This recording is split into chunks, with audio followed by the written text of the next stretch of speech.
What's up, everybody, and welcome to the Comment Riders. We're going to talk about Kamen Rider Gotchard episode 20 this week. I'm your host, Josh Meek, the Uber Geek, and I'm joined, as always, by my good friend, my confidant, my partner in crime, Toby Tobes. How's it going, Toby? Pretty good, Josh. Josh, I had a situation today at work that you are both a nerd and a computer person for a living. That's true. So I feel like this is going to touch both of those important points. I'm going to ask you a question about work things. Okay, let's do it. I'm ready to break this down. So, as you know, us IT people are usually not the coolest people. We like weird things. We do silly things. Usually, like for systems that people will never see. People like putting little hints and codes or dumb jokes or naming servers, dumb techie names like, oh, I'm going to call this Chewbacca, like those kind of things. Sure. So today we had a vendor give us a demo of a product. Not going to say which vendor because I'm not going to promote them one way or the other. We're going through and they're like, if you need to transfer data from one user to another, you can. Here, let me show you how this works. So I load up the little user console and then I start seeing the names. And then I'm like, okay, half paying attention. This is kind of a stupid meeting. I'm not really interested in what they're trying to sell us. And then I'm really looking at the names. And the guy goes, like if Nick Fury quits the company, you can transfer his information someplace else. So then I'm thinking about it and I'm like, we're not doing this, are we? We're really not going to do this. So I happen to look up and notice that their user pool is named Shield, like SHIELD, all Yep, abbreviated out or acronymed. And then I really looked at names a little bit harder. And there's Tony Stark, Bruce Banner, where are the other ones? There was a part later where I noticed that people like Slade Wilson, Frank Castle, Charles Xavier all work there too. So instantly I go, I don't really like the fact that they're using Marvel superheroes as the users. I was like, this is really stupid. I know they're a real company. It's just a demo. The name shouldn't matter. And then no one else reacts to it. They didn't point out like, ha ha ha, this is a Marvel joke. I didn't point out like, oh guys, this is funny or this is dumb or whatever. And I kept going back and forth on it. If using nerdy things as tests when it's going to be front facing to somebody else is actually fun, or if it's going too far and it's too stupid. Because I thought about it and I was like, well, if I was doing this, like, would it be funny to use like Spanner and Gotchard and Kudo as people on the off chance someone gets it? Because realistically, it's mainly for me. Yeah, no one's going to get that one.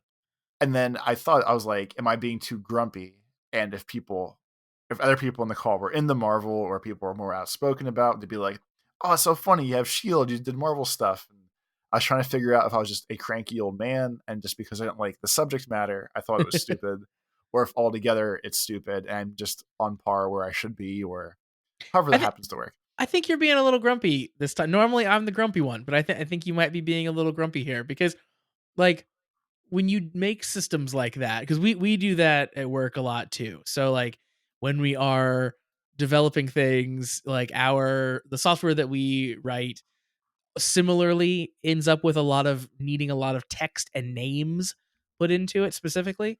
So we, type in a lot of just random nonsense. And oftentimes it is like character names and stuff like that for sure, because like what else are you going to do?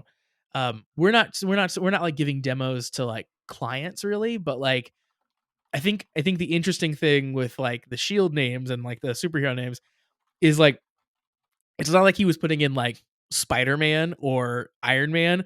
He was putting in like their real names, which is great because if you don't know who they are, it's just names, right? It's just names of people, which is like a good demo. But if you do know who they are, it's like a nice little like, okay, I get it. That's cute, right? Like it's not like slap your knee funny, but it's like, okay, that's cute. That's fine. See, So that's why I said that's why I was going back and forth because I wasn't. I guess it's fine. Like before I started working at where I work now, the one server is named Snorlax, and it's the only Pokemon named server in the building. There's no other funny usernames. There's no other funny server names, and like, I mean, obviously, I know it's Pokemon. There's no other reason to name it Snorlax.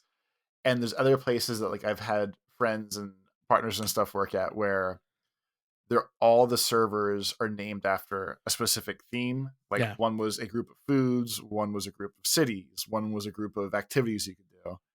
And I just always think it's fun until someone outside of the group sees it. At which point, depending on the vibe, I feel like it just seems unprofessional. That is super common though. So like we do Scrum. If you don't know what Scrum is, basically it's I do, like unfortunately. Okay, not me. All right, tell everybody else. talk about the everybody else. Yeah. So if you don't know what it is, it just means basically you have like 2 week chunks of work that you like plan for, complete those 2 weeks, and then do that again over and over again. Um, and you typically will like number the sprints. So you'll have like 26 in a year. And because it's 26, you often will then give each one a name. And usually you'll start with A and work your way to Z. Um, so we now have done one full year of this process and are in our second year. And we did a theme last year. So last year it wasn't super nerdy, but it was just animals in general. So each time we picked an animal for that letter, and we would vote on what animal got picked, and then like that'd be our theme.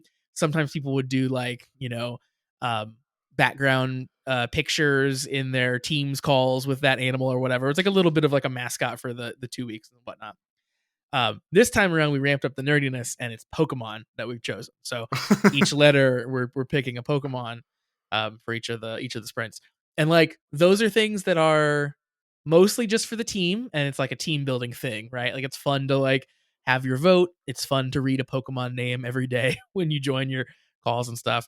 But it's in our ticketing system, and like other departments even can see it and it does get like broadcast out a little bit, um which I always like because I feel like other people are like seeing that and see that like I don't know that we're not like super serious. I feel like sometimes that's helpful.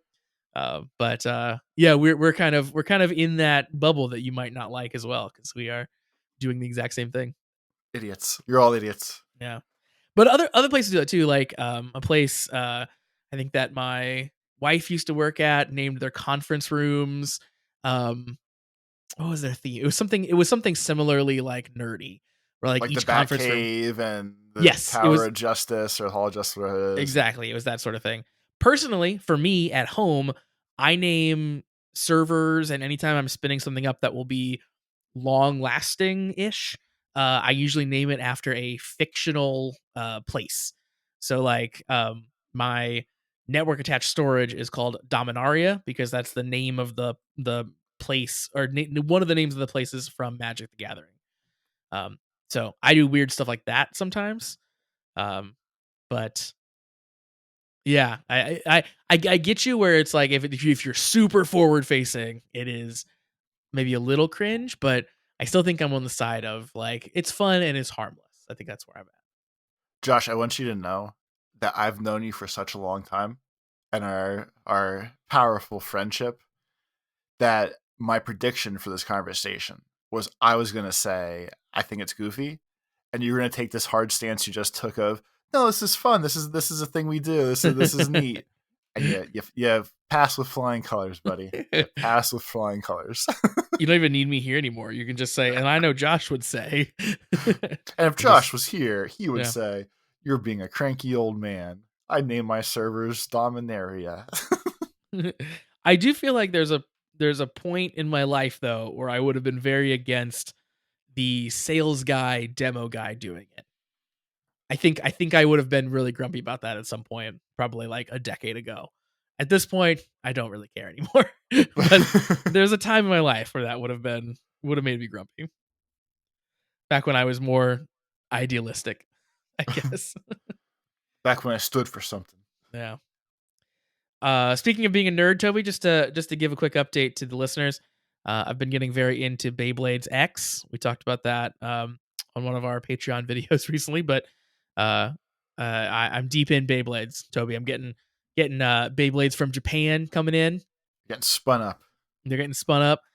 So if you don't know, Beyblades X is a currently Japan only line of Beyblades. It'll eventually come to America, but for right now, they're only in Japan. And they're metal. They spin super fast. If you try to grab one while they're spinning, you can hurt your hand. I definitely have done that. But yeah, they're pretty fun. But here's where it gets real deep, Toby, Here's where it gets real. and why I'm bringing it up. So there's an app for the Beyblades, and there's like a gambling aspect to it where when you buy a Beyblade, you can scan the points code that comes with it, and you get points in the app. And then when you have enough points, you get to basically spin a gotcha. Essentially, it plays out like it's a an imaginary Beyblade battle, but really it's just like a game of chance, essentially. Yeah. And at the end, randomly, very very rarely, but randomly, you might win a special limited edition Beyblade. And these Beyblades are, if you buy them like just directly like on eBay or whatever, we're talking like $200 to $300 a piece. Like it's insane. Um, so I was interested in the app and like checking this out and trying to do some of these spins with the Beyblades that I'm buying. Now, this is an app that's only out in Japan. so Oh no. so my way to get this app. All right, I just got a new phone around Christmas time. I still had my old phone. I couldn't trade it in because the back was shattered, so I wasn't gonna get any money for it. So I had still the old phone laying around, and I was thinking like, okay, like I don't want to like convert my country on my actual like iOS account to Japan. That's too much of a hassle. I'd have to like cancel subscriptions and do all this stuff. I don't want to do it. Then I was thinking, but I've got that old phone. So I created a Japanese iOS account for that phone so that I can download Japanese apps. I downloaded the Japanese Beyblade app. It's all in Japanese, so you wouldn't know what button to press and what options are what. So what I do is I hold my new phone up in front of it with the Google Translate camera app, and I translate the text on the old phone so I know what buttons to press in the Beyblade app. I'm in deep, Toby. That's hilarious. That's the best combination of technologies. Yeah, and I was like, man, I'm really glad I didn't trade this phone in now because I can do all my Beyblading here. So, on the off chance you did win the fancy Metal X Yeah, whatever Beyblade, I'm so glad you brought this up because that's another added layer of complexity. So if I did win, they only shipped it to Japanese addresses. that's So I was trying to find drop rates while you're talking, and I yeah, can't find that, but I do see people talking about it. yeah. So what I would have to do in that case is use one of those shipper services where you give them the information, it ships it to their warehouse, and then you pay them to ship it on to you. Um, I used those for amiibos back in the day. oh, did you? I'm completely on. Yeah, I mean, like the logistics behind this. I wasn't sure if it would work like that, but at least that I'm happy there's an option for you. Other people have claimed that they've used it and it has worked. So supposedly that's a thing. I've seen like YouTube videos and stuff where people say that they've done it.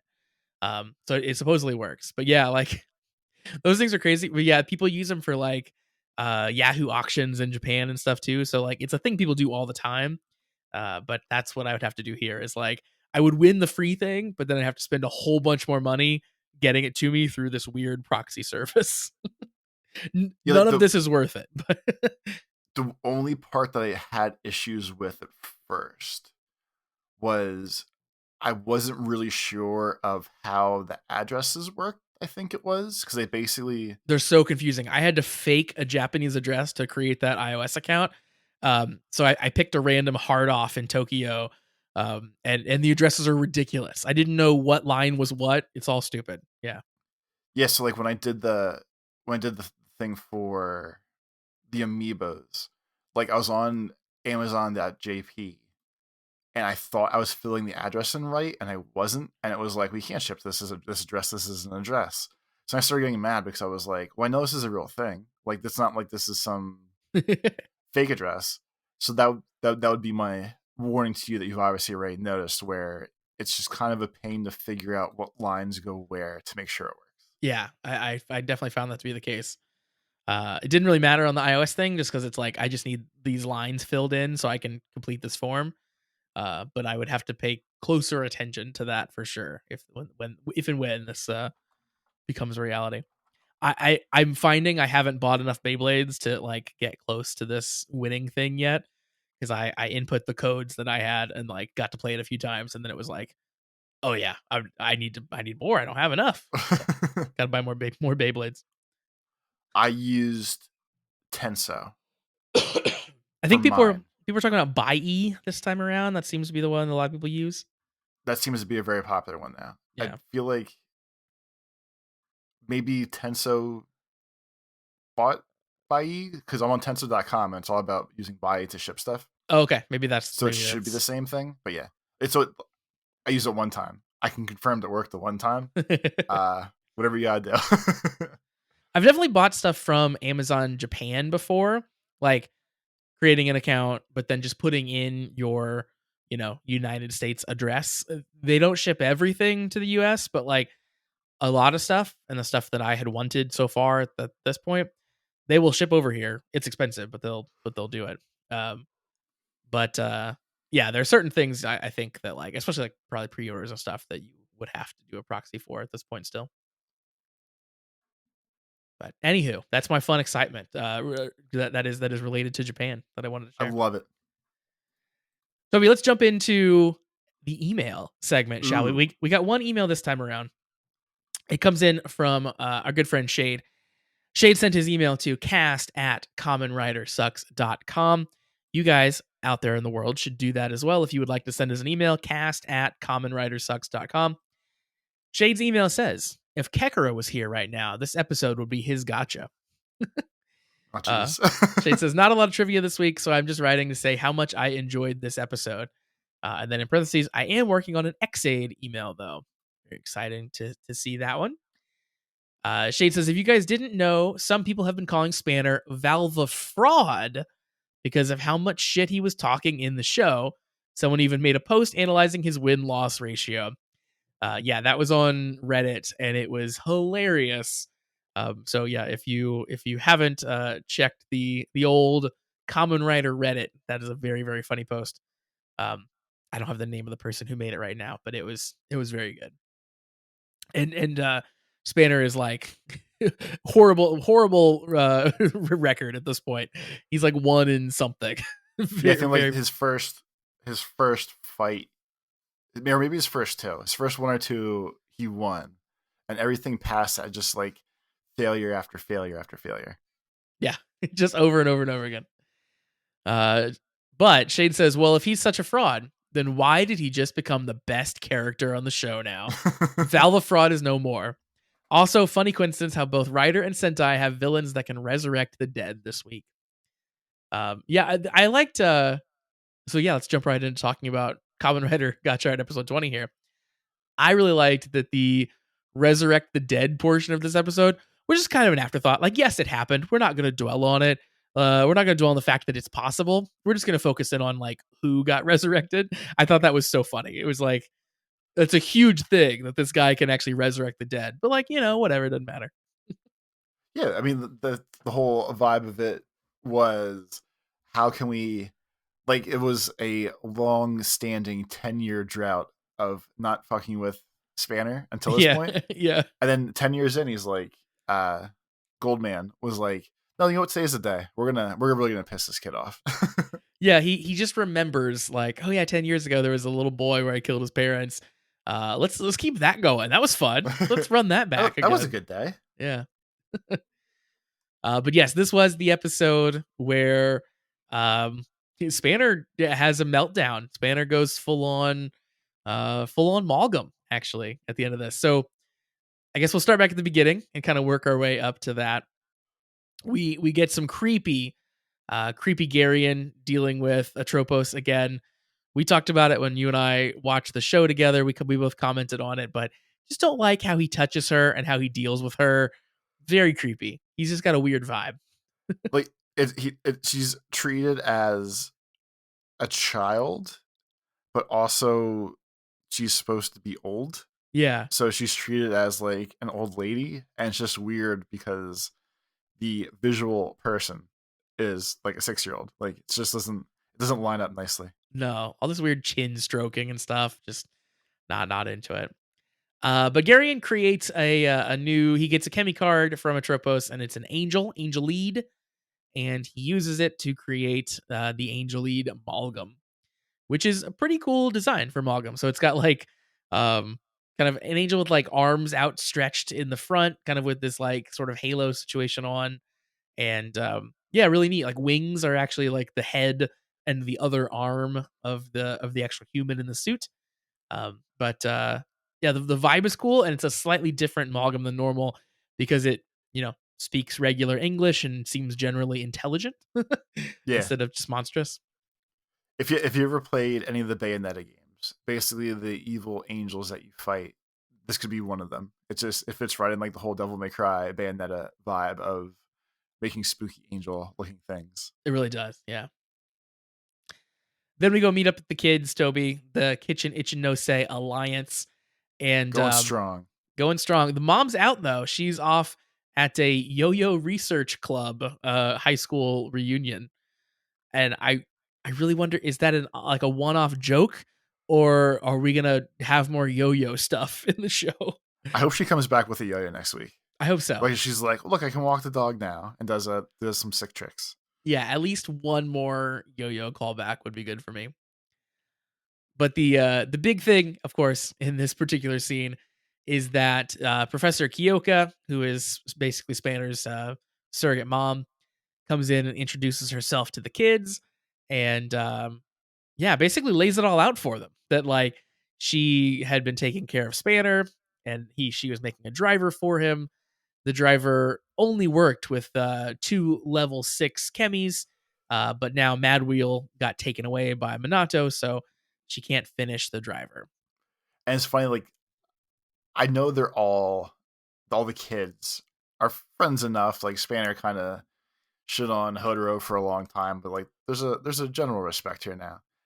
And Hodoro's first thing is just, wow, that's so cool. He can be a common rider like us. Like there's no He evil was so questions there stoked. about it. There's Yeah. no grumpiness of, wait, why are you doing this for him? It's just the purely supportive, wow, he can play with us until like there's no Yeah, it's a perfect little microcosm of like who Hodoro is as a character. So good. Like he kind of has hated this guy really for like a good chunk of the show, but then the second he sees like Trevor, is like, yeah, all right, let's do it. Uh, Very cute. That's very Hodoro. While this is all happening though, Toby, um, Spanner is off training. He's got a chip on his shoulder a little bit about not being a common writer, and in the midst of his training, 2 people walk up to him and purport to be his parents. and he seems real happy about it. So Yeah. there's no vibe of it's his fake parents. Like it's just his actual parents. He seems happy as shit that they're Yep. there. Yep. His parents are there. Everyone's happy. He's happy. Really stoked to see them. They're back from some assignment that they're talking about. But we find out from Kyoka that his parents are actually dead. They died 10 years ago. Essentially, Garion killed them when he was doing his big Voldemort esque revolt of the alchemy. He truly is Voldemort. I just realized he's just Voldemort. But Garion killed his parents, and back then Spanner nearly turned evil with all of his malice. His black flames came out, and Kyoka was basically the one who like took him in, saved him, calmed him down enough, and eventually mind wiped him so that he wouldn't be succumb essentially by his inner demons. But now that he's being manipulated, Garion is bringing his parents back. She fears that that's going to happen again. His black flames are going to come out again. Well, like, and even part of that was she said, you know, you were here, I was taking care of you, and the screams every night just wouldn't stop, and Yeah. such a horrible trauma for a child to go through. And I did the only thing I thought that would really help you, and that was make you forget that you had parents, basically. And it's obviously like their whole vibe is he pretends he's tough, but like it's his mom, effectively. Yes. And we were talking about it privately earlier, but it's one of those weird things where like I said, like, does the end justify the means? And obviously, it wasn't from a place of malice from her, where she was like, I want this kid to forget his parents. I don't, you know, I'm his mom now. But it was just like the panic of, oh my God, my baby won't stop screaming. How do I make this problem stop? Yeah, it felt that way. And like, you know, as a parent who's dealt with a screaming baby at nighttime before, uh, so yeah, sometimes you make some rash decisions or feel like you could make some rash decisions, I guess, at least. Um, so this is it's a real like gray area. I like how gray it feels the show because it's like she took this kid in. She took an orphan in, right? Like without any hesitation seemingly. But then like she does a thing that is helpful for him, but also is like kind of robbing him of like a really core thing, right? Like this like memory of his parents. Maybe it's a terrible memory of them dying, but like it just seems takes away the closure that maybe he would have. She clearly like had implanted some idea that they were off on some special mission instead of being dead. So then he's gonna go these 10 years like maybe maybe being resentful of them because they're not there. Like there's so many different things that could happen. Um so yeah, I totally get where she came from and what she did, but I also get why he's mad about that too, right? It makes perfect sense from both angles. Especially With because now, like, the age that he's finding out is very much that prime age of I'm old enough to be pissed off about this. Like, yeah, if he told, if he was way older, maybe wouldn't be as angry with the fire inside, or if he was younger, maybe would just kind of like brush it off or call her a jerk and then walk away. But he's right in the sweet spot of the angst and the aggression and the anger about it to really get crazy. indeed he is. Of course, as he's talking with these, dead parents that have been brought back to life, the Angel Amalgam shows up and starts fighting him, and really from the jump here, he just gets worked over. He I think is maybe the bloodiest, the most beat up I've ever seen someone in a Kamen Rider show, like I guess in modern Kamen Rider. Um, Yeah, yeah, he's minus Black Sun, which was supposed to be the yeah, gritty reboot. This is the like, worst we ever saw someone get their ass kicked. totally. At one point, he gets like kicked down the stairs. He rolls down the stairs and like hits the bottom in such a way that it looks as if for a moment that he like breaks his neck. Like it's very, very aggressive. Um, and then the angel is mostly off camera, seemingly beating his parents. You hear it. You hear these You hear like screams. the wet thuds. Yeah, the I'm wet punching this thuds, person in the face a lot. Wet thud noise. which again, very aggressive for a kids TV show. Um, which is all pretty wild. So this, of course, all leads up to finally Garion showing his face, and then it all sort of comes together where you realize, oh, he brought the parents back to life. He then crumbles them to dust, essentially, and yeah, he kind of releases his gold, whatever, and releases Mad Wheel onto Spanner. Spanner lets the Black Flames consume him, and Spanner goes full Malgam, Toby. But at least he is the coolest Malgam we've ever seen in the show so far. I think we can agree with that. Yeah, he is a send off basically of his Valvarad costume, the kind of Mad Wheel costume. When he first starts, he has the mask on, but then the Malgam arm rips the mask off his face and reveals just like an engine head instead. That was such a cool visual, and then the fact that like his Malgam form just still has that arm there with the mask holding it, kind of like out from his face, Yeah, is so cool. Um, he so evil Spanner for this episode, kind of from this point on in this episode, is awesome. Like he affects this like that man is dead. I'm not him anymore. Like this weird like deep Batman voice when he's talking to the Kamen Riders, and then when he's talking to Kyoka later. And I really really like his just sort of like being of pure vengeance. He has become here. he's the fire inside. He truly is. And the important thing that we're overlooking, that you get to hear again, is the fact that a young boy named Riku also had a lot of darkness inside of him. They had to learn how to fight off and hold off and still be a good friend to your Sora. So this is once again your weekly update of This Is Still Kingdom Hearts. Boo. They even dress kind of like Kingdom Hearts, actually. Like Yeah, and you they open the door to darkness, and it was all here. they It do. was all here again. It was all here again. I will agree with you. Spanner's outfit is 100% straight up Kingdom Hearts. Like the purple, the leather, that's very Kingdom Hearts. Just needs more belts. um, of course, the commoners had showed up to try to fix all this, to try to help, but it's no use. He goes full Malgam. He fights everybody at this point. Like he fights the Kamen Riders a little bit. He fights the Angel Malgam a little bit, and then eventually he turns human again, and kind of like wanders off. Um, I guess other things that are happening at the same time. So Minato is here the whole time for this fight, and kind of just like watches on. At one point, he says like, "Oh, so that's what you were planning." When he kind of realizes what Garion's whole plan was, but for the most part, he kind of just doesn't react to this horrible thing that he's watching go down in front of him. So still the verdict is out on what Monato's whole deal is. Like his facial expressions the whole time and the intonation of some of the things he said. It's definitely, I think if you want to hear it be sympathetic, you can hear it as sympathetic. Yeah. And if you want to hear it as just blanket statements of I really don't care, but like this is what's going on, you can hear it that way too. So like his deadpan face delivery of everything anymore is super solid because for the past couple weeks now, we've been saying it's hard to tell if he's actually upset about what's going on or if he was mind controlled at one point or whatever his actual deal is at this point. Yeah.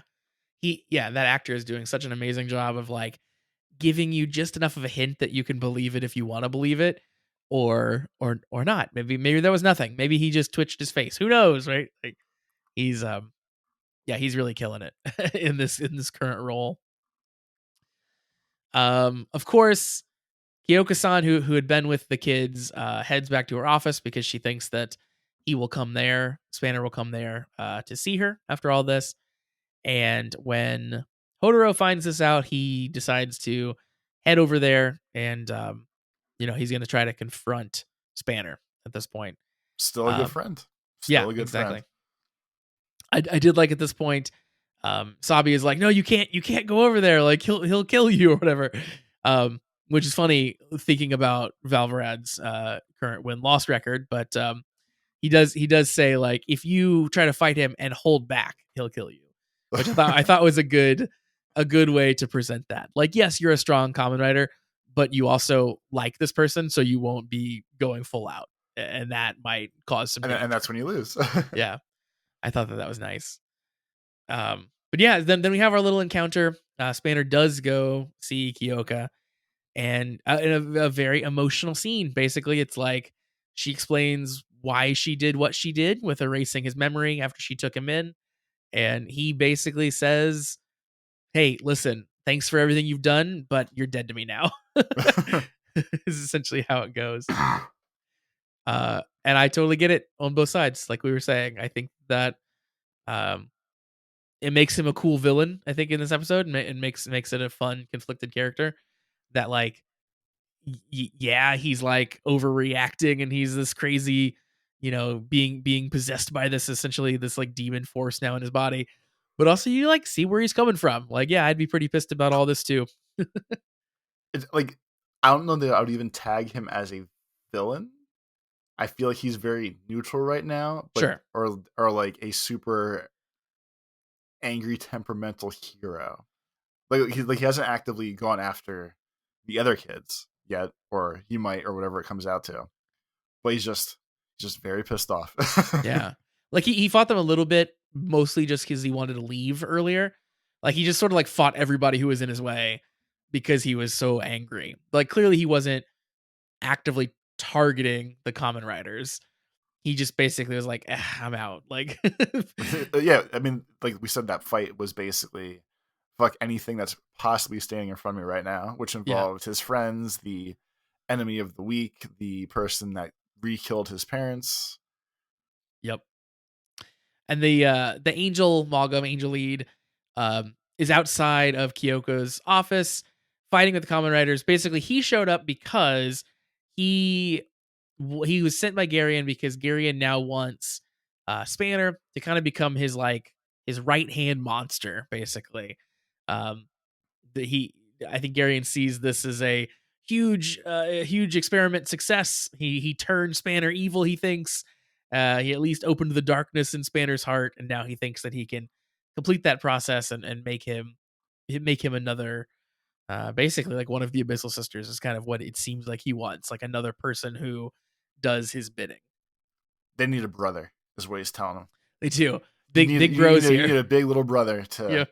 to keep things in check, just in case. This is of course pretty close to where the episode kind of like dramatically cliffhangers. We don't really get too much more after that.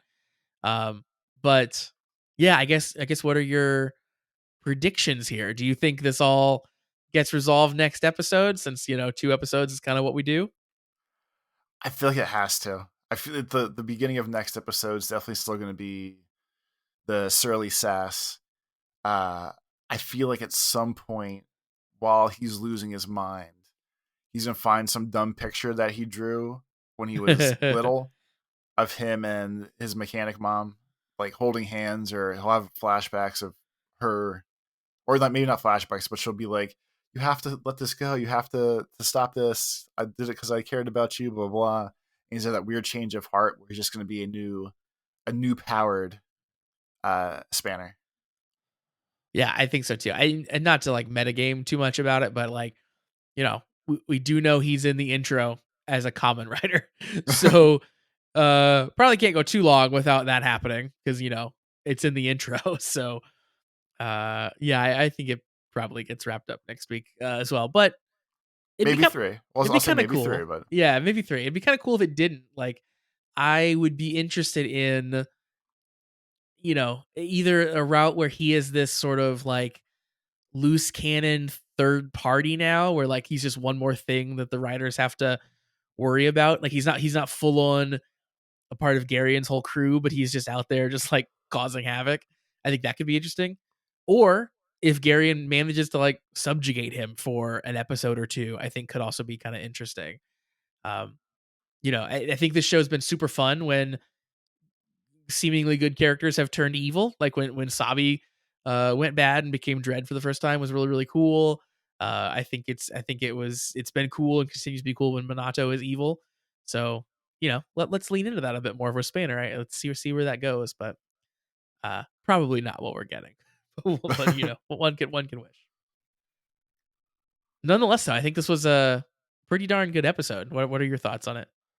yeah, we have effectively a new character with, I guess, of the people we know now, his story is as tragic as the rest of them, if not the most tragic. Like Yeah, Hugo's dad, we're assuming is dead still, or they kind of told him they already told her he was still alive, right? A couple weeks ago. Udo's dad. Yeah, Yeah, I think she knows that. Yeah, I think so. yeah. 'Cause She So at she least knows that's where Hodoro got the driver. Well, we don't even know if he's alive, right? Because Hodoro got the driver from him, but then the Abyssal Sisters like seemingly killed him after that. yeah. So that one's a weird toss up. Where like I would have said that she had the most tragic backstory. Like Hodoro seems fine without his dad, which is Yeah. whatever. So now like Spanner's definitely like the most tragic character out of all of them. The brain wiping your childhood trauma out is a very good twist and point to that. So it's all set up like it's set up for a fantastic story going forward, like you said, if they stretch it out maybe just a little bit more. My worry is just they will do the 1 day turnaround and next week will be calmed back down. I feel like that kind of devalues the crazy shit of today. Maybe a little bit, yeah. To use a I'm taking different show, to use a different show as a reference point, the Stranger Things. This is season 2 spoilers, I guess. So we're way past it. So at the end of maybe it was season 3, I forget now. At the end of the one season, the father character to the character who had no father Uh-huh. dies. Super emotional. He writes her a letter like, "I love you. You're a great kid. I never knew how to be a dad to you, but I did the best I could."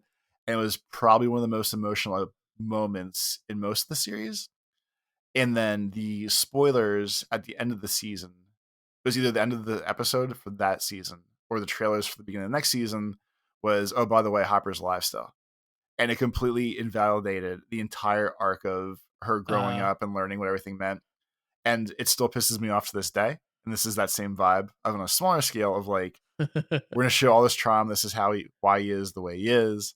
And then in 20 minutes, in a week from now, it's probably not gonna matter anymore. And yeah, I'm gonna get irritated. he's gonna be back. He's gonna be good. Um, I feel like specifically Spider-Man has the same issue as well because if you are telling a Spider-Man story from scratch, you going through the origin story, you have to go through a very traumatic event with the whole Uncle Ben thing, right? Like he has to go through not only just the death of his his uncle, who was essentially his father, he has to be responsible for it in a weird way.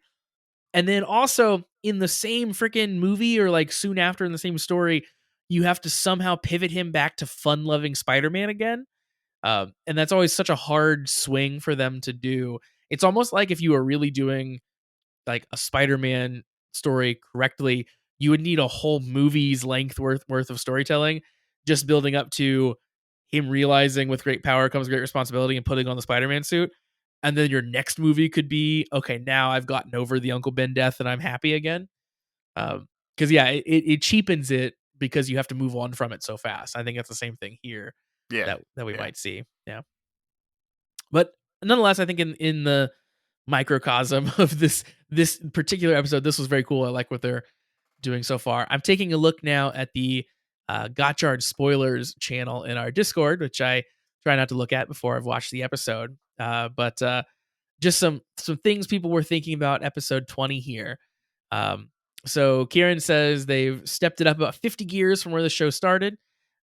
Shit is seriously going down now. I definitely agree on that. And our navigator has an interesting thought. She says, "Wonder if Kyoko will stay with the kids now. That would be cool if she became their teacher. That'd be kind of neat if she like stuck around with the Kitchen Ichinose Alliance and like started palling around with Hodoro and the gang." They need one. They Yeah. need a new respectable elder. Now, of course, as far as we know, Monada never brainwiped those kids. So I don't know if we can trust her as the teacher not to be like, oh, by the way, we're just gonna erase you. But you know. Yeah. I'm just hanging out. Oh, you guys are a little upset because lunch wasn't very good. Brain wipe.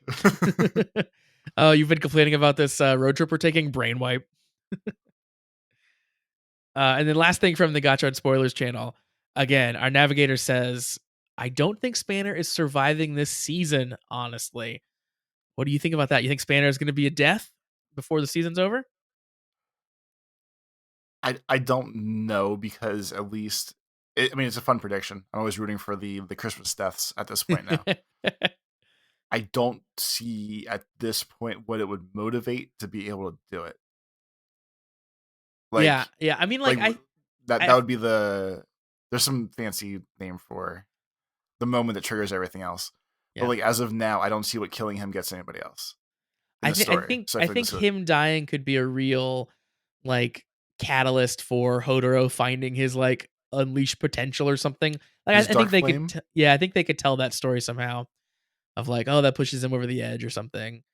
He finds his fighting spirit enough to take down Garion or something like that. But yeah, I'm with you. I don't see a super clear line to that for like a reason for him to die so far, but he also very much feels like a character who would very quickly sacrifice himself for the greater good too.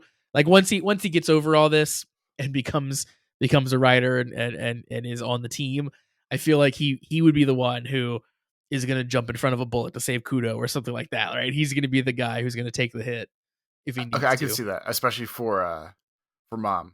I could see him Oh dying yeah, so she could keep teaching. So I'll take it that way. That would make sense. I like it. I like it. All right, all good options there. And yeah, another great episode here. I really, really like where we're currently at here with Gotchard, and hopefully the fun continues. Uh, as always, little promo for us. We have a Patreon where we put out lots and lots of bonus content every single week.